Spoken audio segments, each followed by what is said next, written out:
was reading an article on Psychology Today about 7 hurts that never heal. And I want to talk about what a few of those hurts are that resonates with me. Okay. The 7 hurts are death of a loved one, mental illness, addiction, chronic illness, betrayal, permanent injury, and trauma. Okay. Now, the first one that resonates with me is death of a loved one. Okay. It was 7 or 8 years ago that um, my first love died in a fatal car crash. And he just popped up in Sacramento and said, "Hey, Lena, I'm here. I would love to see you. I just want to swing by real quick." And I wasn't even doing anything at the time, but I knew that I wanted to get high in a few hours, and I had someone coming over. So I was like, you know what? I'm gonna see him another time. So I was like, yeah, I'm just gonna ignore the call, and then I'll call him back tomorrow or something, and then I can see him another time. And I got the call like like the next morning from his wife saying that he died in a fatal car crash. She woke up to the police knocking at her door, telling her that her husband died. And she was like, I know that he was in Sacramento, so I know he was out there, with you. I was like, no, he wasn't out here with me, but he did call me, and I kind of just like ignored the call, and I wish that I would have saw him. Like it really like it affects me like to this day because I feel like that I would have had a chance to say goodbye to him, and I wasn't really even doing anything. I never had a chance to say goodbye, and like in the beginning, I even went so far as to think like if I would have saw him, then maybe he wouldn't have even gotten into that car crash. But the truth is that when it's your time to go, it's your time to go. So it doesn't matter. Okay. Some people survive like terrible car crashes. I've been in terrible car crashes. Okay. By the grace of God, I'm still here. So it's just something that does affect me every now and then, and um, I have forgiven myself for not seeing him during that time, but it all had to do with my addiction. Okay. Which is the second it's the second hurt that I'm want to talk about. Okay, the second hurt is addiction. Okay, now you guys, you know my story, my backstory behind addiction, being addicted to cocaine and crystal meth and cigarettes and gambling.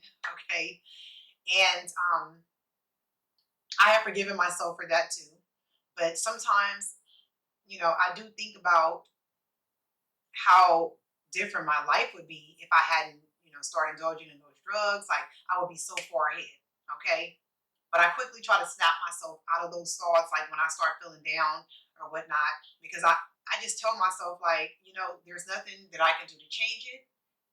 And, I'm a new person now, you know, and I had to learn those experiences so that I can help other people who are once where I was. Okay. That's my way of thinking about it. So I don't continuously beat myself up about it. Okay. Now, the third hurt is betrayal. Mm, mm, mm, mm. I have been betrayed by several people. Okay. By family and by close friends that I considered family. And gosh, I want to say like I was betrayed by pretty much all my favorite people.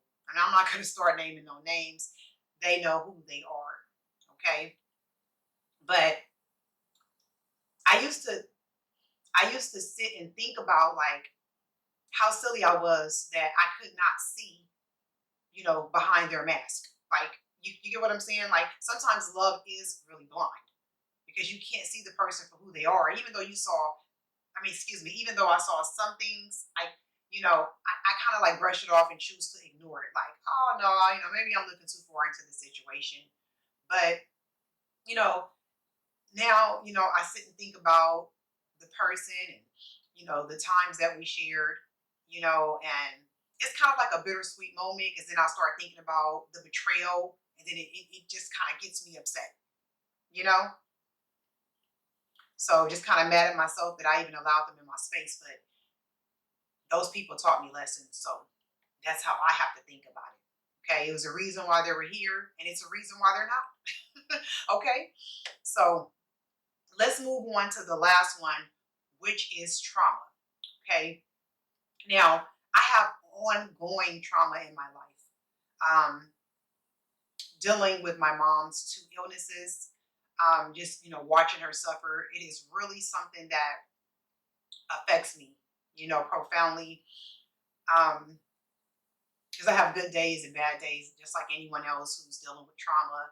I reflect on the past. Sometimes I'm not even trying to think about like the past, like my upbringing, thinking about her struggles then and thinking about her struggles now, thinking about how far her illness has progressed. It really like gets me angry sometimes. It gets me sad. I get really emotional, and I think that hurt. It gets me emotional the most. Okay. So when I'm dealing with these different type of hurts, and when I'm getting emotional, sometimes I find myself getting a little angry, and I just really have to calm myself down.